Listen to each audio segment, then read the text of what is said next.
Ciao a tutti e benvenuti sul nostro canale. Davanti a me ho lo Xiaomi Smartwatch S5 e oggi vi mostrerò come accendere questo orologio. Quindi iniziamo.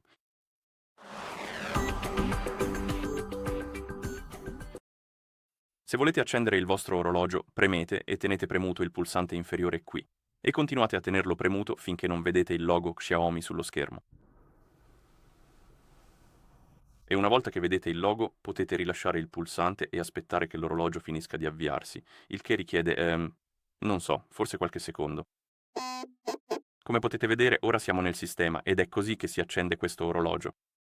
Quindi, se avete trovato utile questo video, vi invitiamo a iscrivervi al nostro canale e a lasciare un like al video. Grazie per averci seguito e ci vediamo al prossimo video.